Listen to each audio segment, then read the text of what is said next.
So I'm Terry with Embassy Specialty Vehicles and Embassy RV. We build a lot of different kinds of vehicles. We have a great support group here this weekend. So many of our customers are here and we just have a ball at this event. So I wanted to talk about things that we see and hear from folks that visit us. And we actually did a special project a few years back called Project Bear Cub, where we had people send us horror stories of a RV they have, and we picked one and rebuilt it and dug into it to see why it wasn't functioning properly. It ended up, we thought would be a partial rebuild. We ended up gutting the whole thing and starting all over again. It was so bad. And it was built by a professional builder from the East Coast. I won't say their name. They didn't know any rules. They absolutely, if they knew them, they didn't care. And it was an electrical disaster, a plumbing disaster, a mold disaster, a rotten wood disaster. You couldn't have done more things wrong. So I wanted to talk about, we get single travelers and things where they're looking at an RV and they are looking at pretty and cute instead of what makes the RV function. And that is truly what you really want to look at and make sure that it is done properly. So part of what I try to share is it's worthwhile to pay somebody that can look deep into the RV and into the electrical, into the plumbing, and see that they've done it to code, because most people don't know what all these rules and codes are. So part of what we have to follow as a professional upfitter with RVIA and Ford Pro Upfitter and those things is we have to follow FMVSS rules. And FMVSS is Federal Motor Vehicle Safety Standards. They set the rules that we all have to follow. There's wiring size rules, there's fuse size rules, there's length of wire versus the gauge of the wire, and all kinds of things that you have to do to build a good RV and a safe RV. I'm a judge at this several years, and this year they're doing it different. They're having everybody judge this year. And I get to see some interesting things as I was a judge. So seat belts lag bolted to 2x4s and no fuses at all, and wiring that's too small. And so hopefully, this will inspire to, if you are looking for an RV, how to look a little bit deeper and how to, know what makes an RV tick and what makes it last and work well. So one thing Embassy does, and it's not an industry standard by any means, is we do bigger wires on every cable. When you're running off of battery systems, the battery has to be inverted to run the 120 volt loads. And we found that if we oversize our cables, it takes less energy from the battery to create that load at the other end. And that is not an industry standard, but something, if you're building your own RV or doing those kind of things, it doesn't cost that much extra to pay for bigger wires and overload the system, because it just works so much better. Most of the companies, based from what we learned with Pro Upfitter and things, do the bare minimum at the very least. Plumbing is, not always ran smoothly, where there's dips in it and you can't get the water out of it when you want to winterize and things like that. And the wiring, the connections, the accessibility to it, and did they hit a screw in the wire or run it in a crazy place that could hit a screw in the wire, are all things that you have to pay attention to. Most RVs are built with wood. Did they use particle board? Particle board hates moisture, it hates water. RVs aren't a constant humidity inside. You're opening the door, you're leaving them open, you're closing them, you're running air conditioner, you're running vents. The humidity changes constantly. So some woods absorb that, insulations absorb that. Is it going to be a problem in the future because of what they used in their materials? We've attacked that really well. Yes. Well, closer? That's the question? My hearing aids sound just fine, by the way. My wife is wearing a partner mic, so when I can't hear something, she has a microphone on that goes to my hearing aids, which is really cool. And she's my liaison for sound. Just kiss the mic. So all the tools I've used through the years have affected my ears tremendously, I will tell you. So, if you go into one of our RVs that's 5, 6, 7, 8 years old, whatever it is, it'll still smell new because of the materials used. We don't use wood behind the marine vinyls. We don't use standard house insulation. We use materials that can absorb moisture. If you're building your own RV, you know, those are things that you can really pay attention to because your vehicle will smell new the whole life of the vehicle. There's different grades of lithium batteries. You know, everyone's kind of toying with the lithium batteries. There's A, B, and C grade lithium. You know, you have to do a little research to see what grade your batteries are because it makes a big difference on longevity of the power system that powers the vehicle, and that's not always known. We have a customer that owned 2 other RVs from other builders, and she got mold and mildew damage to her where she couldn't even live in her own house because they found it in the house. And she's living in her RV now, and she's mold free and doesn't have to live in a tent any longer. She's actually living in a tent behind her house. It hurt her so bad.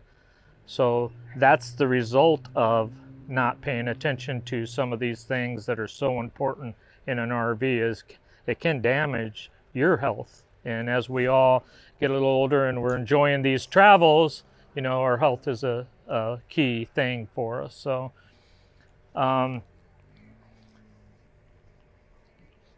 you know, particle board's used in a lot of RVs, and particle board hates moisture.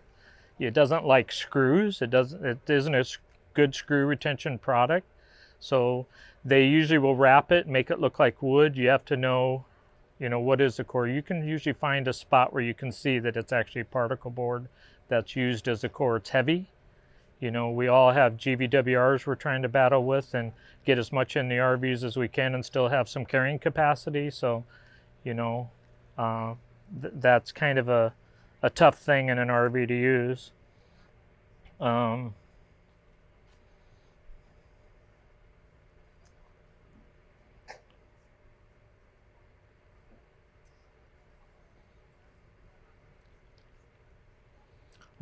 I actually own a travel trailer that we bought from a big RV company. We were going to put at the lake for our pontoon.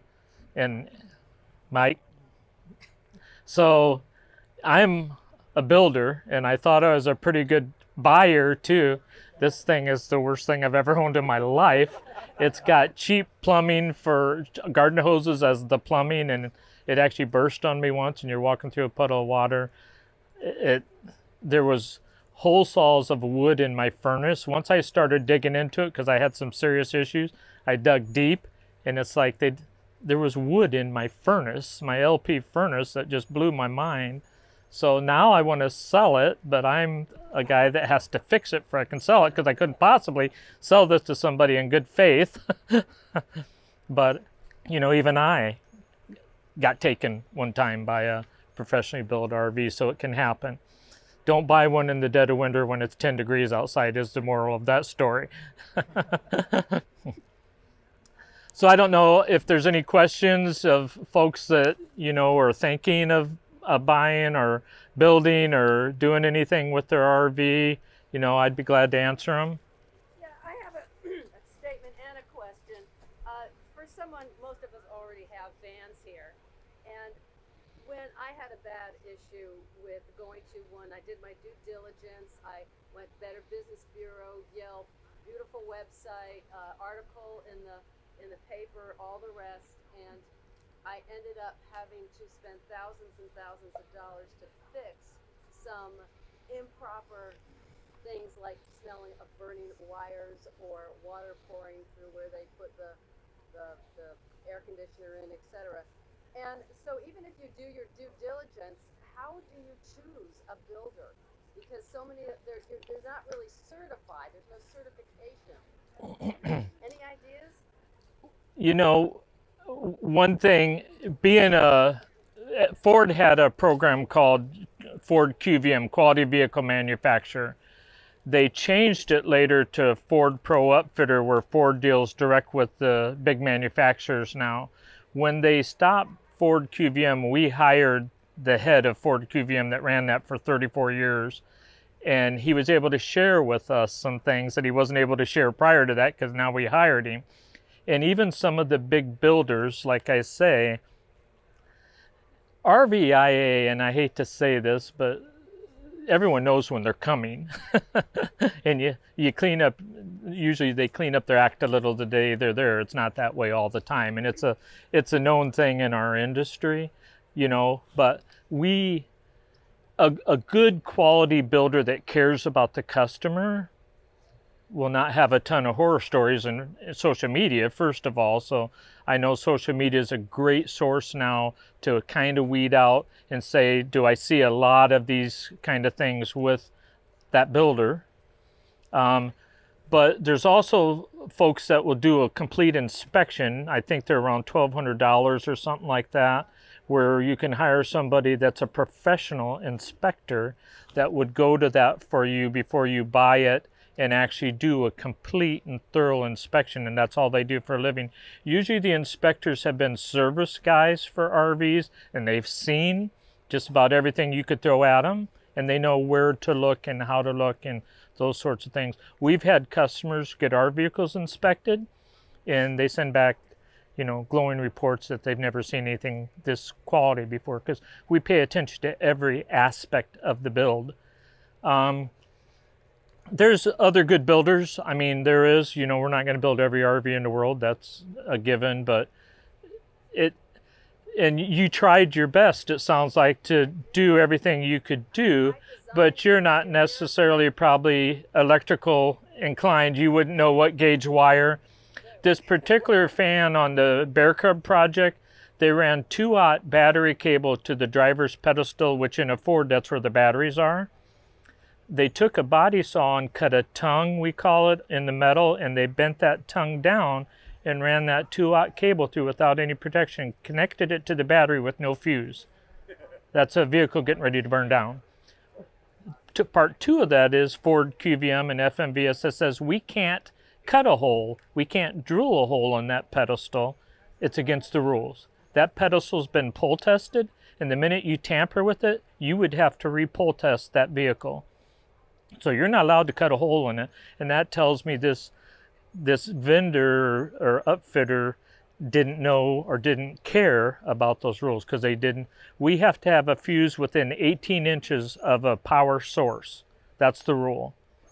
There was no fuse at that at all. The Battleborn batteries that were in that vehicle all read 0%.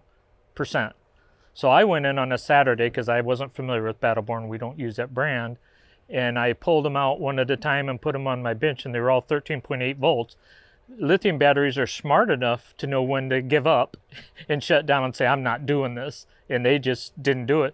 They were like brand new still, because they never worked, because they hit so many screws in the wires. They saw a problem and said, I'm not going to do this, and they shut down. So AGM batteries would have burnt the vehicle down in that case, because they can't do that. So lithium is a smart battery that can help you when something goes bad. Yes. Can the general public access the rules that you're talking about? Can you hear? RVIA rules? She'll repeat your question to me. Okay. So can the general public get to the RVIA rules, such as the gauge wire has to be at least this, or the fuse has to be within a certain distance, or plumbing?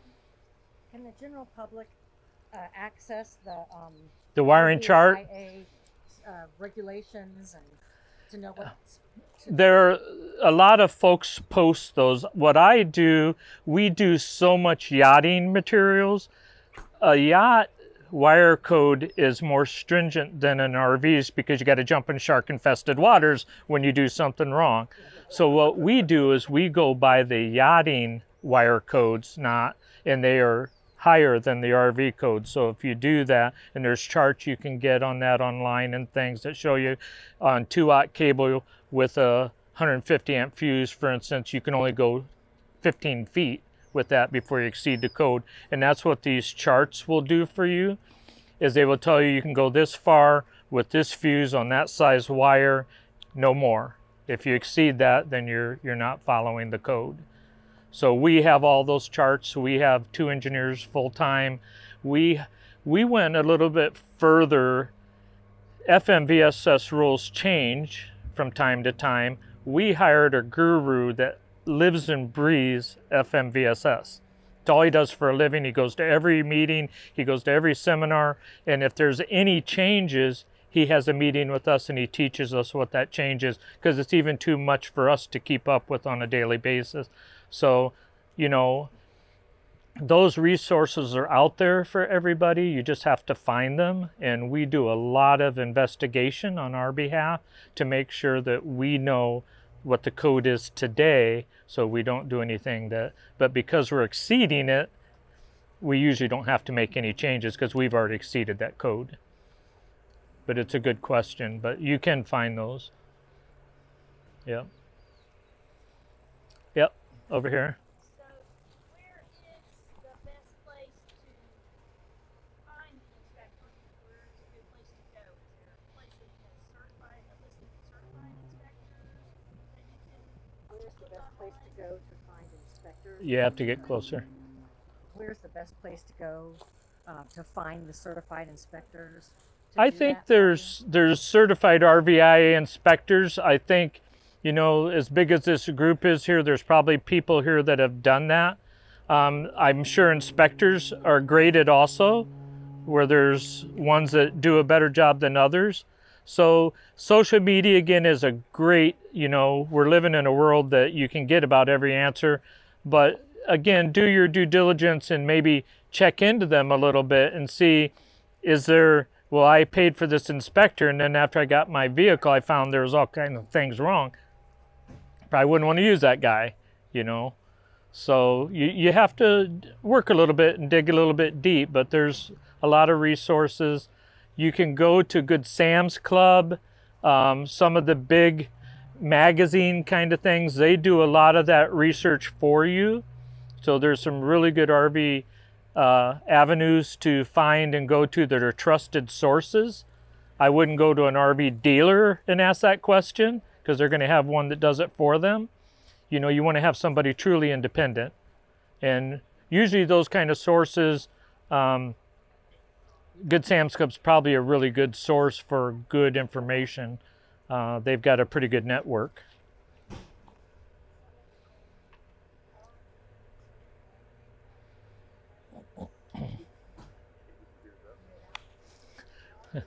Yeah, I hear nothing past the first row. I can't hear that.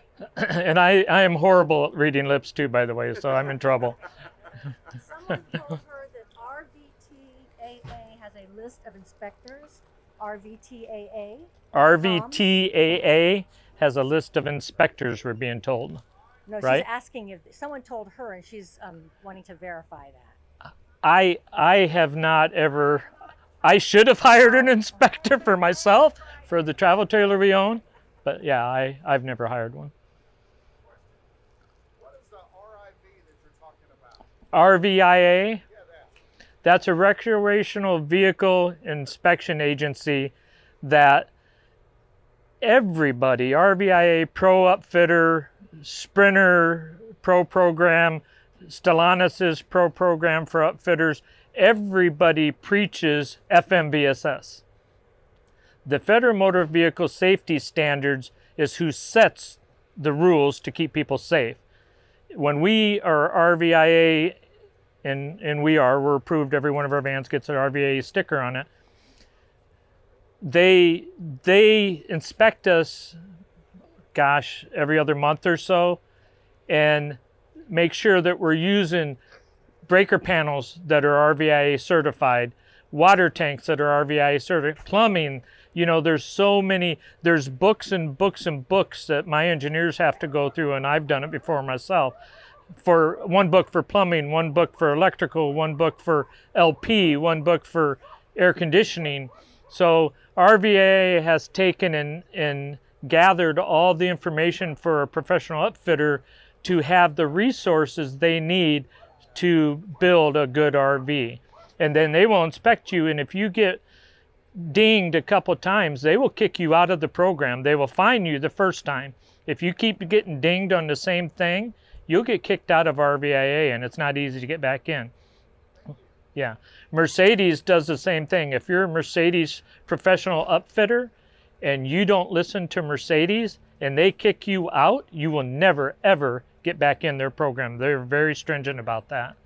So all these big companies, what happens is somebody doesn't follow the rule and they get sued and they go out of business.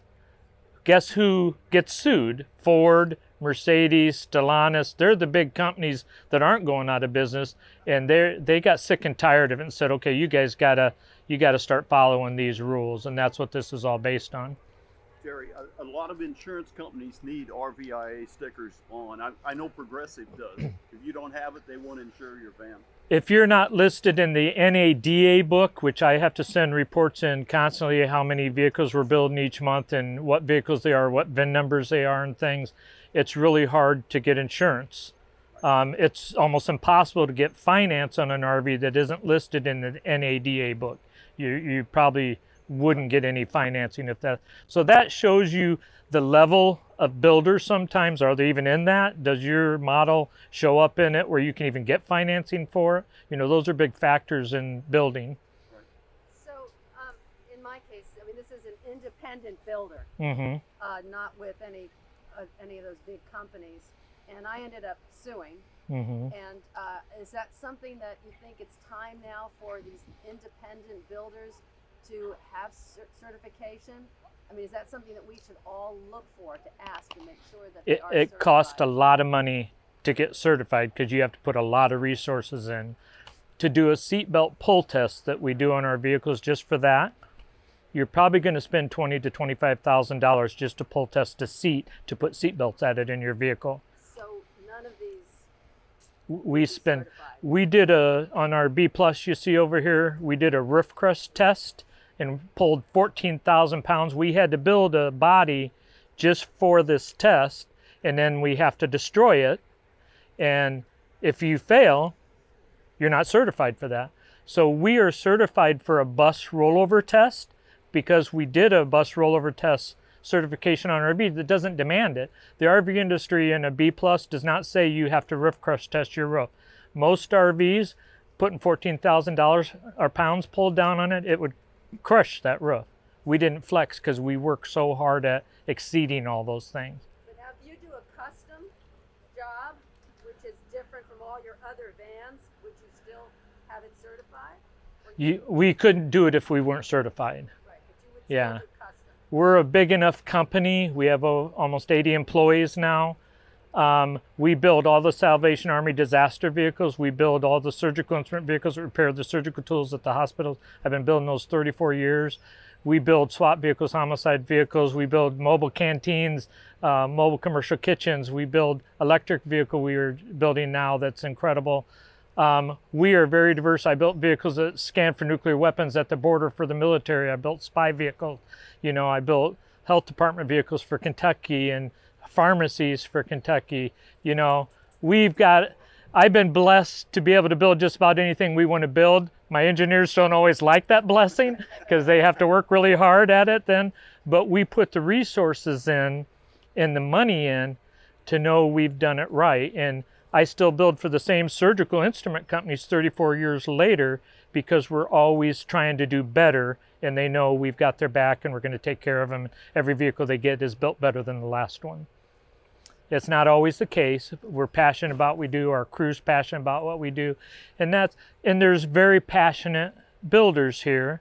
Some are in it for the money, you know. That's the nature of this game. Some people see that I can make some money at this and they do it, and that's the wrong reason. You have to do it to make your life and your travels better and enjoy this beautiful experience, and that's what it should be about, not about the money.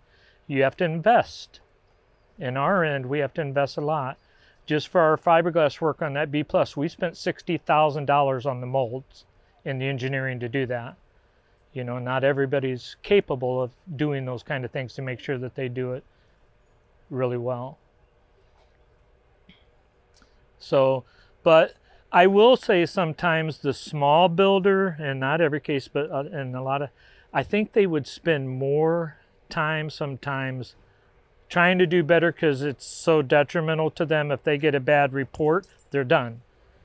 I think DIYs a lot of times will do better than some small builders because it's for themselves and they're going to try harder. Some of the smaller builders, you know, may not know all the resources it takes to do that properly. It takes I mean, I've been doing it a lifetime. I was 22 years old when I started building these vehicles. And so I'm a little older than that now, so it's been a few years. Yeah. And we're sorry that you did that, but it sounds a little bit like what we had to deal with on that one. It's fine now. I spent Yeah. a lot of money getting it fixed, and I Yeah. sued the guy. Yeah. But now you know the core, you know what it takes to do that, and they had to dig pretty deep, I'm thinking. Yeah. The one we had, they ran electrical in the ceiling with the plumbing and liquid nailed 3 cases of liquid nail and everything, and then they stapled tongue and groove cedar to it and hit every damn one of them with staples and just wiped it out. And they had 120 pounds left on the GVWR when we weighed the vehicle without anything in it. She had no carrying capacity. And you just can't do that to somebody. That's just, I mean, it's an unusable vehicle. So what I thought would take us a couple of days to maybe fix some things, it took us 3 days to strip this vehicle out. I had to create chisels on sawzalls, and we had to cut every 2 foot the wood and chisel the liquid nail to get it to break loose, and it was tough. Yeah.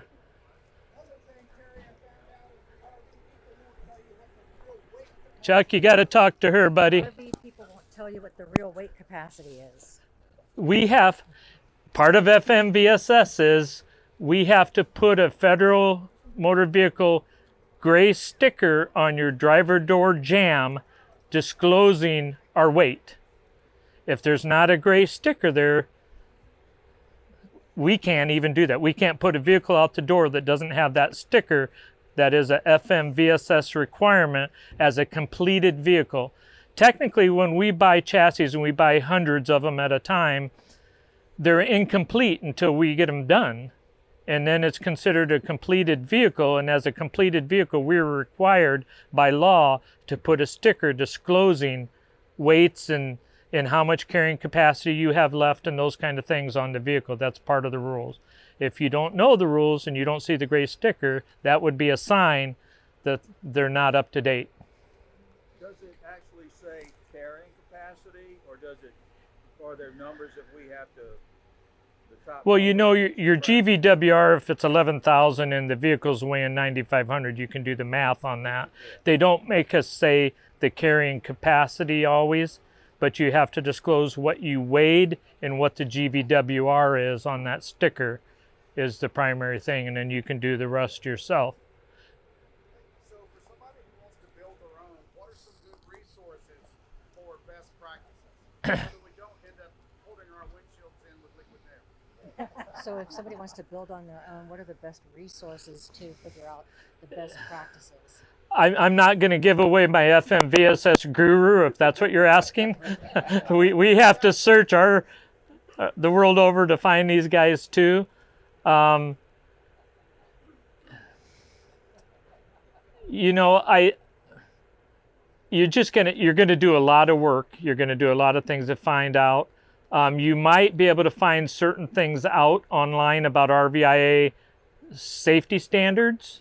You know, I'm sure some of those are printed out.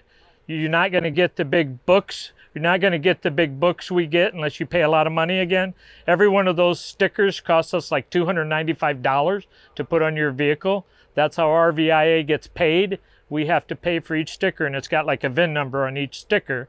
And you're not allowed to give another sticker out. You can't even hand one to somebody.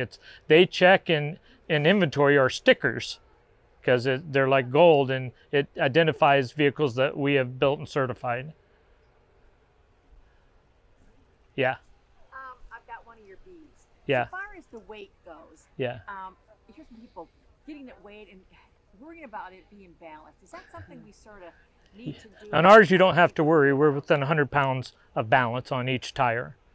We, as a certified upfitter, we have to do a 4-point weight on every vehicle. We own scales that we have to drive each vehicle up on that weighs each individual tire weight all at the same time. And then we have to have a certain percentage on the rear, a certain percentage on the front that you can't exceed, and there's a balancing act to that. So when somebody asks me, and we get asked this a lot, can I move the bathroom back 2 feet? No, because we're so balanced, it would put us off balance just from that movement. So no matter what I put or where I put it in like the garage or you know where I'm going to put stuff in storage, I don't have to worry about it after it's No, we're in really good, yeah. We're really balanced, and the way we set up your storage, it helps with that when you put the stuff in. We have so paid attention to balance and the percentage of weight on the front. Part of what we have to do too is we actually have to raise the front tires up 18 inches on our lift. We have lifts that we can raise each individual tire if we want. And we have to reweigh the vehicle with that, and that's called a center of gravity weight. If we shift too much on the back when we do that, we wouldn't pass RVIA inspection. That means we have too much weight up high, and it could be a rollover issue, and that's one of our criteria we have to follow, and that's part of what I'm saying. There's just so many things. I mean, it's thousands of things that we have to comply with to build a good RV. Yeah, and yours is very balanced. Yeah. Even our Cape Cod is the reason things are where they're at, where the batteries are, where the water tanks are. It's for that balance. We can't move them a foot forward. We can't move them a foot back. They're in a perfect place for that balance. Over here. Yep. Are you planning to do, or are you doing now, any electrical vehicle chassis? Yes. My partner used to own Starcraft Bus and Evergreen RV and Stealth trailers and all kinds of stuff, and he loves, like me, to tinker with things, so he just happened to tinker with building an electric vehicle called Sevna. We're opening a plant to build it right now. It's a massive electric vehicle that we can use for buses and all kinds of things. Eventually we'll maybe introduce an RV on it. It's very new right now. It does burnouts. It has a 15,000 GVWR, a 17,000, or a 22,000 GVWR.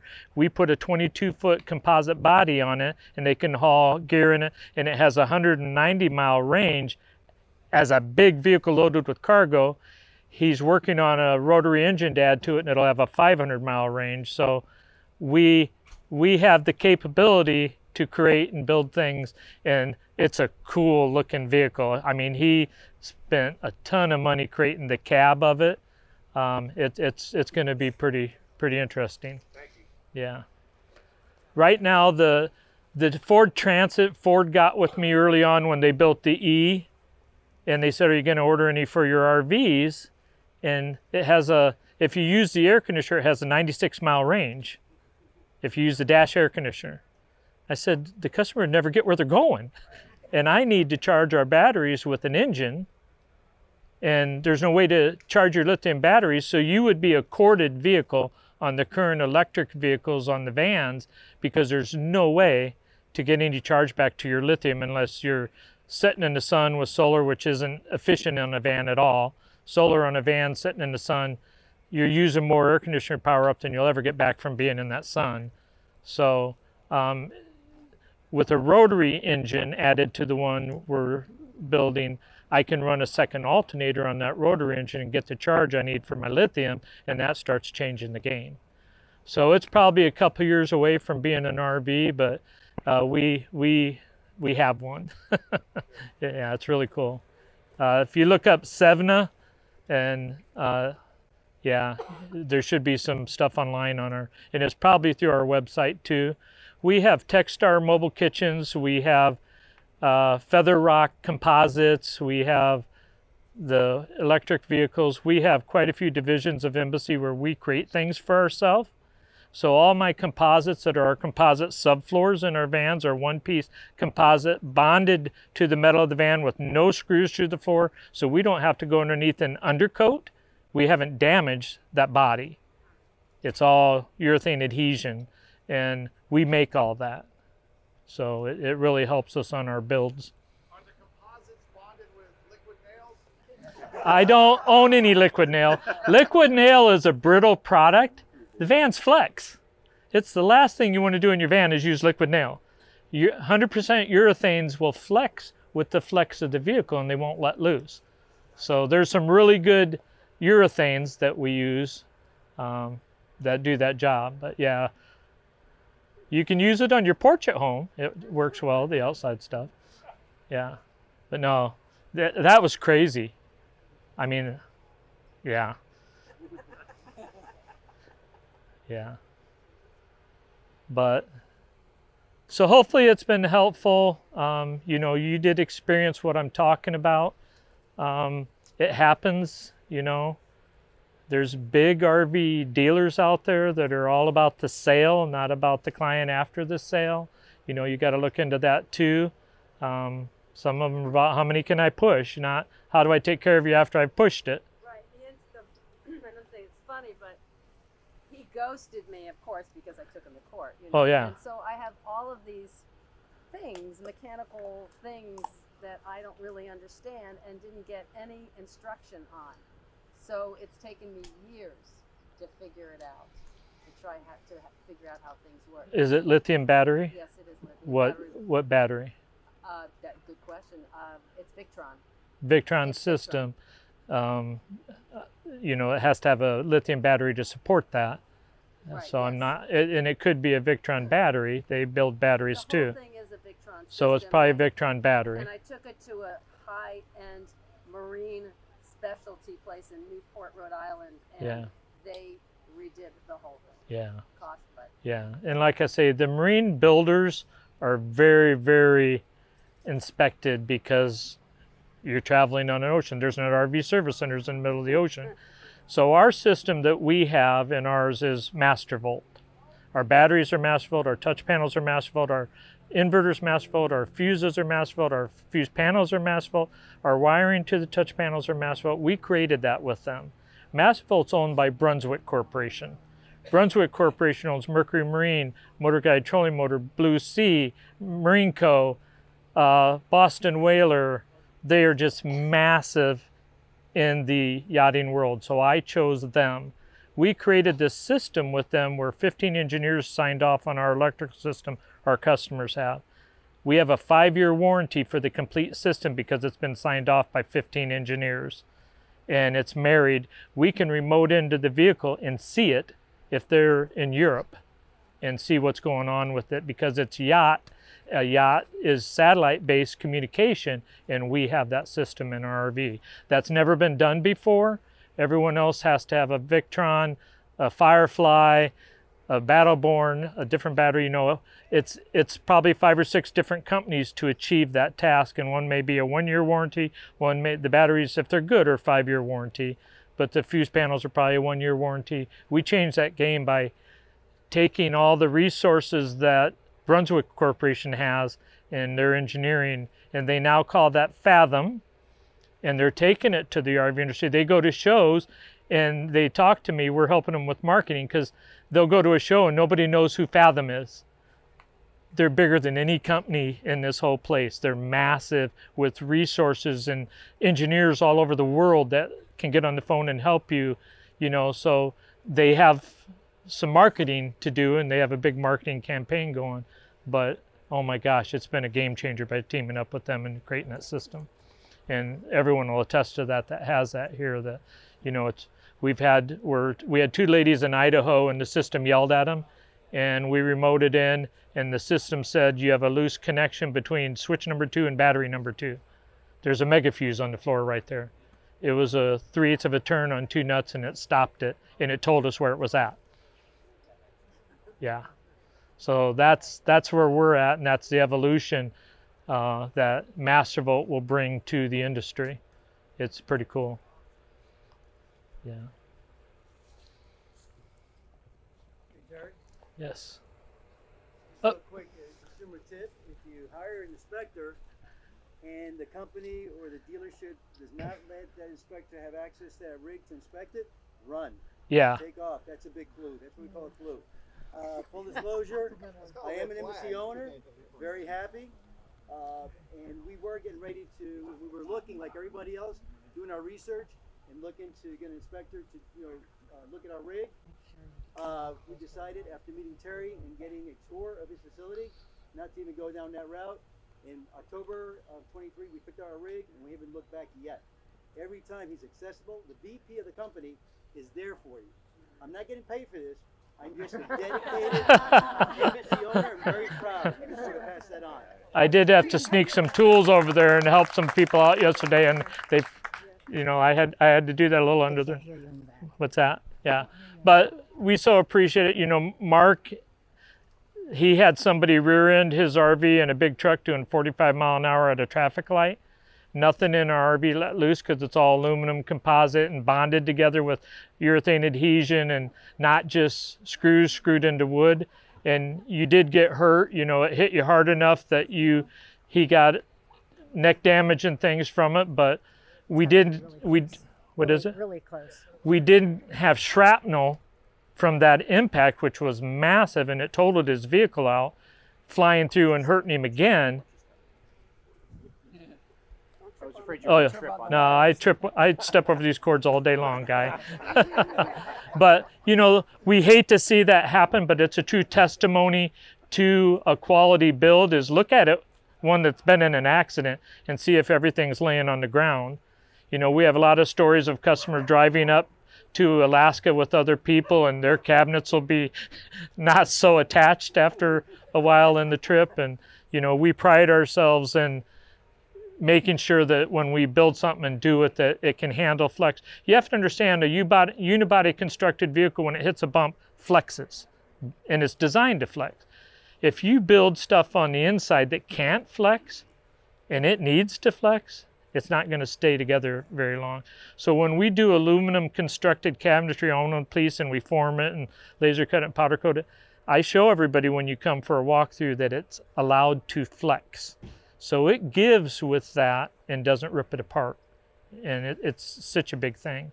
And that was proof of it with Mark when he got hit by that truck. Yeah. I'd like to see a show of hands of how many embassy people are here. Whoa. We have a great showing. It's such a big family. And I will say that these folks here support each other like you can't believe. I'm not always available at 9 o'clock at night, but somebody in the embassy family will answer you and help you and if they don't know it, they'll get with somebody else and they'll get an answer for you. That's part of this lifestyle, and I'm sure it happens a lot here. The support of family is absolutely incredible. Well, so two things on the support side. One, you have three things. A lot of tutorials on YouTube. There's a great Facebook page for embassy owners, and that's where a lot of information can real time. And then two of the best YouTubers who own are sitting right in front of you. Yeah. The Amorosos, incredible things that they do. And our customers created Embassy Owners and Wannabes on Facebook. There's over 2,000 members of that group, and there's a lot of wannabes in the group, but they share. If somebody wants to see a vehicle, they'll go visit one of them. Something's coming in my hearing aids and shut off my volume. So I get so many Bluetooths, it shuts me down, but you're hearing me. Yeah, I can't hear myself right now. But yeah, it's, that's part of, you ask about how to search something if you're looking to buy. There's usually a group of owners that have grouped up, and if you can find them, they will give you the real report on, was this a good decision or not?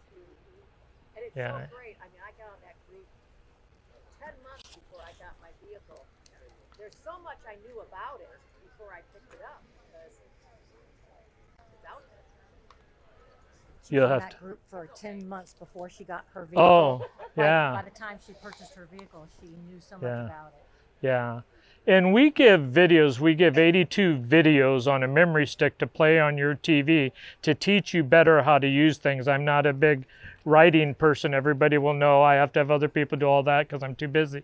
But we love giving video instruction that you get to watch on your 32-inch TV and teach you how to do things a little bit better. And, you know, so there's fun things like that that you can do. And, you know, like I say, there's some really good builders here too. We're not the only good builder, but hopefully these points will help. What? Oh, my family are all musicians and love getting in front of a mic. I am not that person. So we have a monthly Zoom conference too. What is it? The owners do a monthly Zoom conference that we talk about problems or whatever. Yeah. So every month we get together and just... So every month they get together, the Facebook group, and they talk about things and how to help each other and how to do different things, Bob's telling me. So, and I'm not a Facebook person either. This was created by the owners and monitored by the owners. Embassy does not monitor it. It's real, it's live, and it's honest. Yeah. And if we make a mistake, we talk about it, they'll let us know, and we'll have a meeting, and we'll make sure that goes away very, very quickly. You know, because it is our reputation also that's at stake. So, yes. I wasn't here at the beginning of your talk, but if someone wanted to look at one of your van builds, where would they be looking here? Which one? Right behind the first stage. What is it? Where are the embassy vans located? I mean, we've got a demo over there. We've done something that's unique. If you see the stainless steel scuppers on the side of the vehicle, it's an embassy. It's a trademark of Embassy. Those are our venting systems to become stealth. So anytime you see the scuppers, it's an Embassy. Yeah, what's a scupper? It's a vent I created in 2003 to not have a hole in the roof, to be completely stealth. It's a yachting engine vent that they use to vent the engine compartment of a yacht, that we put a 50,000-hour little fan inside there, and 2 of them blow in, 2 of them blow out, and it ventilates the vehicle without having a hole in the roof. Explain what the scuppers are. People don't know what to look for. What do they look like? Is that an embassy van right there? Yeah, yeah. Which one? Yeah. They're the chrome things up on the side of the vehicle, one in the front, one in the back. Now, that's an Embassy over there, yes. They're all over the place. So it's so funny because our customers will see one running down the road and see the scuppers, and they'll stop at a rest area. There's 4 of them on it, 2 on each side.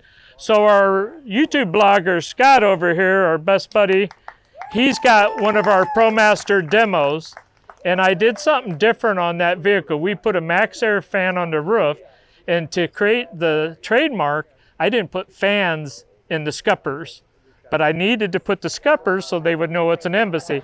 So when the fan runs, it sucks air through them and ventilates the vehicle without any motors in it. So that's a first test, and he's liking it. So, you know, it was so important to me to have that look. You know, I still put it on there.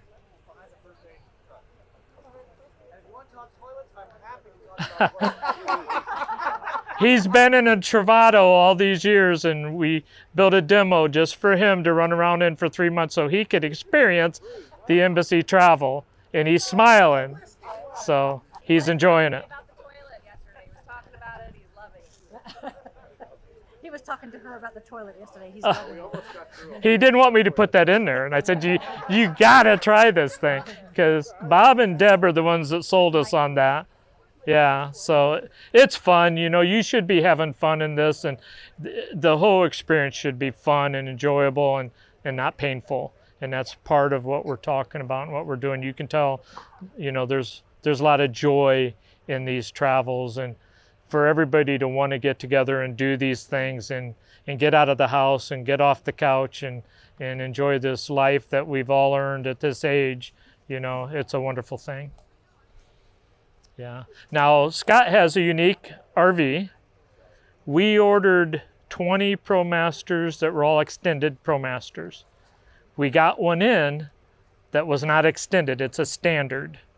we paid for an extended, the VIN number says extended, and the door on the back is a 3500. You can't order a standard 3500 from Stellantis. It's impossible, but we own one.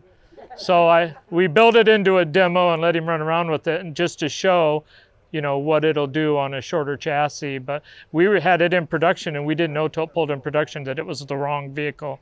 And I'm still waiting for Stellantis to get back to me, because the customer will end up going to a dealer and say, this isn't right. So they have to change something for us on that. But that's the first time that's ever happened, and it's kind of interesting. Yeah. So, folks, if you want to come see that, I'm calling it a special edition. You got to use your outdoor voice, Scott. If you want to come see the vehicle, it's right behind the first aid van. It's a white van. Mine's silver with the scuffers. It's also unusual because it's the SS model, which means it's got a single sofa, not two. So if you're a solo traveler and don't see the need for that second bed, this is a great way to see what that looks like. That was kind of my thing, right? So it's a very different vehicle. Again, if you want to talk about toilets, I'm happy to talk about toilets, because thank you, Bob and Deb, for convincing that, because I was no effing way. And now I love it. I know it's her partner, Mike, that's messing with my hearing aids now, because when she laughs, that's what I hear.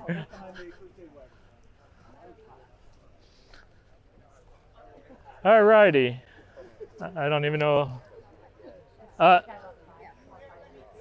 Oh, we're doing good. Can you hear him? We have 4 or 5 minutes. Oh, okay. I'm sorry, what was that? He had a question. Yeah, we have a Cape Cod. The Cape Cod model is over there. There's also a couple out there. Yeah, we have 3 of them here. 3 of them? Yeah. Mike. Yeah, I've built the vans all my life, so we decided to build a B+. We took about 1.5 years to build it, the owners will attest to, but we didn't want to rush it. We knew when we built it, we wanted to build something unique and special and different from anybody else in the industry, and we accomplished that. You know, it's just a treat to drive and travel with, and it's your hotel room driving on the road with you. I mean, it's just so spacious and wonderful way to travel. So I'm spoiled now myself. It may be hard for me to go back to a van.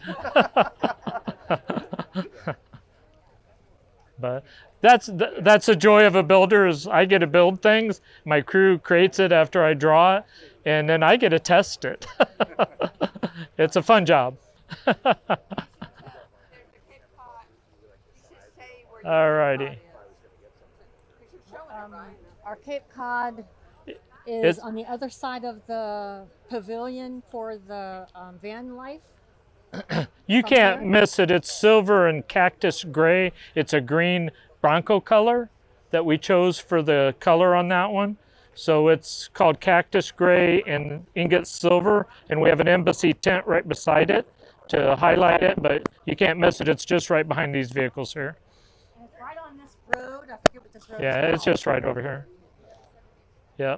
So we love to show it off to you. It's a wonderful vehicle. We did put a double love seat recliner in it. It's long overdue, so I think we're going to have some upgrades we need to do. But yeah, it's part of what we do too, is we're always trying to do better. Our evolution is incredible. We're not like a lot of the big builders where every year they come out with a new model. Embassy reserves the right to make changes constantly, and we do that pretty regularly. We're always working on new gadgets and new things to improve the builds. Terry, all Embassy owners love to talk about their vehicle. Just walk up to one and you will get inundated with information, because we love them. Yeah. Alrighty, well, we appreciate everybody. It's a beautiful weekend compared to last year. My goodness.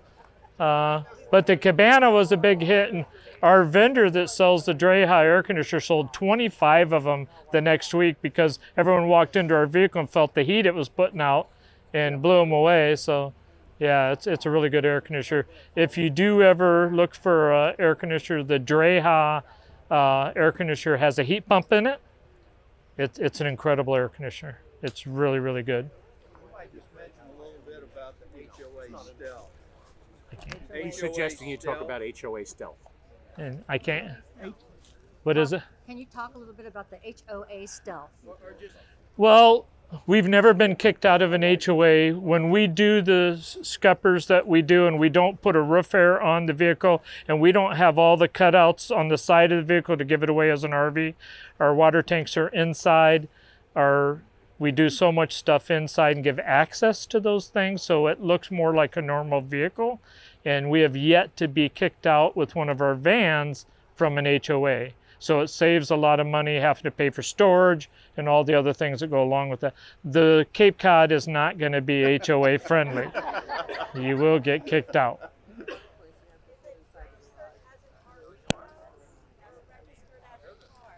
Is the B Plus registered as an RV or as a car, or are you talking about the B vans?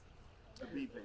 The B van, is that registered as an RV or a car? You get to kind of choose that. So if you're in a HOA, you're not going to register the plate. You can insure it as an RV, which you really want to do, but you don't have to plate it as an RV. So that's the difference. On a Cape Cod, you're going to plate and insure it as an RV because you don't care when it comes to that. But no, a lot of people will plate it as a non-RV for that. By state? Would that vary by state? Every state, we sell to every state. It works pretty well. Have you had instances where the insurance company allowed a person to insure as an RV but still register it as? Yeah, quite a, yeah. Oh. Yeah. 1,000 insurance companies, and every one of them I have a Google commercial bus, like shuttle bus, that they just always commercial. That happens a lot with, yeah. Progressive knows us really, sorry, I have a cough. Progressive knows us really well. A lot of customers use Progressive, and Progressive knows Embassy really, really well. So they're the preferred insurer. State Farm does too, but in Mark's case, Progressive fought diligently for them to get a new vehicle because the company's insurance that hit them wanted to buy him the same year vehicle he had. Well, we don't build that year anymore. So Progressive was very, very diligent in taking care of the customer in that case, and I can't say enough about that. Besides your own build vans and all the vans you have, owners that are happy, what other builders do you look up to and admire? What other builders do you look up to and admire?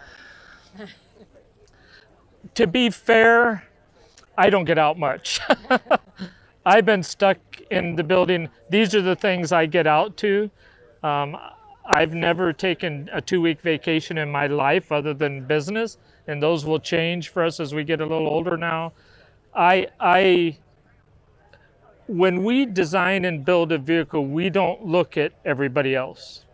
We look at what the customers want, and we build by that. I don't want to be influenced by other people, so I don't look at other. When we did the Cape Cod, we had a live with Scott and 25 customers, and Scott had them hold up 1 to 5 stars and $1 to $5 so they could vote on how important is this item to you. And that's how we created the Cape Cod. We listened to the customers, we built the way they wanted it built, and paid attention to the details that they asked for. Yeah, but thank you.